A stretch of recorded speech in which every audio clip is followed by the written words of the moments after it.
Hey guys, the MMOSpecialist here, doing another exclusive review for MMOattack.com. Be sure to check the link in the description for this and other free MMOs to play. This week we're going to be taking a look at Spirit Tales. This game is currently in media testing, so you can't play it, but be sure to go to their website and sign up for the free beta. So we'll just take a look at the characters here and then we'll jump right in. So there's 6 classes from 3 tribes. The first tribe is the Gold Corinne. They have the Fighter class, which is a melee DPS, and the Shaman, which is a long-range spellcaster, mostly focused on debuffs. Then you have the main dragons. You have the Archers, which is obviously a ranged DPS, and the Warrior, which is more of a tank character. Then you have the Lunar Fox tribe with the Sorcerer, who's a long-range spellcaster slash cleric, mostly focused on damage and healing. Then you have an Assassin, which is a rogue DPS. One really cool part of this game is the customization. So you can go male and female, obviously, with any class or tribe, and then you can customize like pretty much everything on your character. There's over 40 million different customizations you can do. So you can change the hair, the colors of the hair here, the face, what your face looks like, your ears, the colors of everything, your tail, and your skin color. And you can also put helmets on, but it makes you look kind of creepy, so I'd prefer not to. And on the side here that you see, that's the spirit form of this character. So when you get the skill, I think it's around level 12, you turn into this character and you have increased attack and defense for a short period of time. So that's pretty cool. So I'll just jump into my level 16 assassin here, and we'll just take a look at the gameplay. So this game is a free-to-play MMO, and it's kind of a fantasy-style MMO, getting away from the more intense MMOs I've been playing, like with all good graphics and such things. This is a little more of an easygoing, casual gamer type of MMO. So as you can see here, the world is really kind of fun and more of a world set for casual players. A really cool aspect about this game is the pets. You have the ability to catch any pet, so anything you're fighting you can catch and turn into a pet, which is really cool. And then you can merge pets to yourself. So this pet right here I have merged to myself, and it gives me 5% increased attack, and it also gives me 5% increased evasion rate. So that's kind of cool. And you can also call a pet, and this is the one I have called, and these are its skills. So you can merge pets, and since you can capture anything, you can get specific pets to give you specific bonuses to build your character the way you want. Another cool customization is all the clothing I have. As you can see, I have this little bunny hood and this little prince dress. Or dress, not really a dress, but anyway. They come from the item mall, so the item mall is much like other games where it runs off microtransactions. So you can buy this gold in real life and pay for in-game items like horns like this, where you can talk to everybody, teleport stones, HP potions. You can also get stuff to repair your armor, add extra sockets to your armor. Then you can also get all this fun fashion, makes you look, just it's all about being you as the character and customizing it to how you'd like it.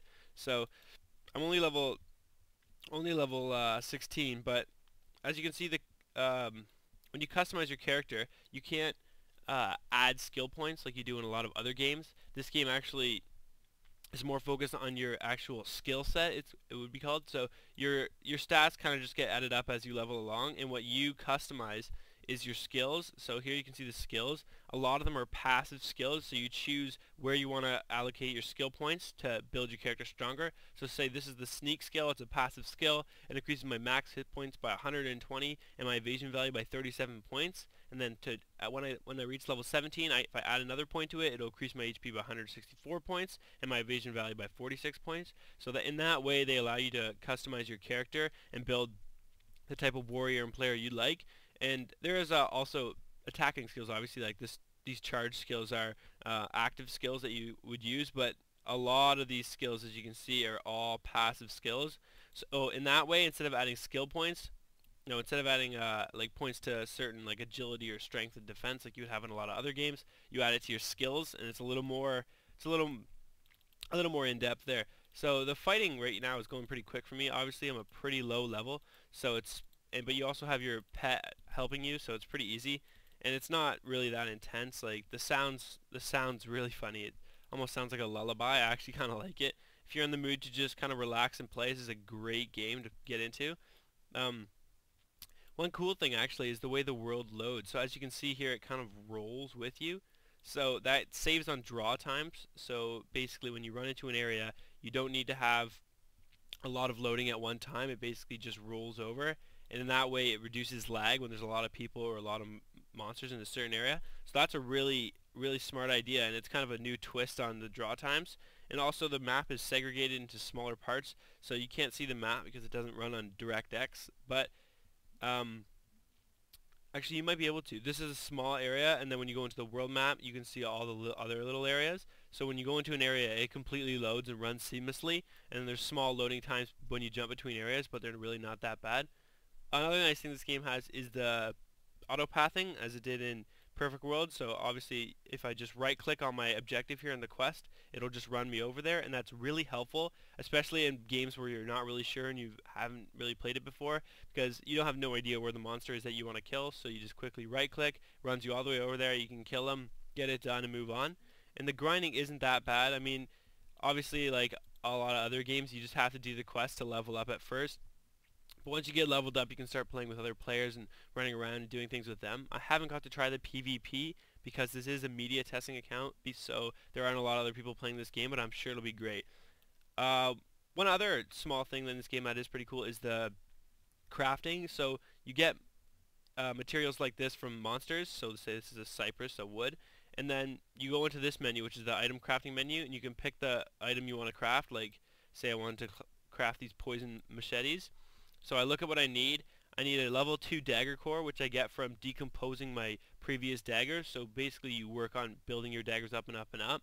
And then I need all these black tungsten and the cypress and the sigil, the fire.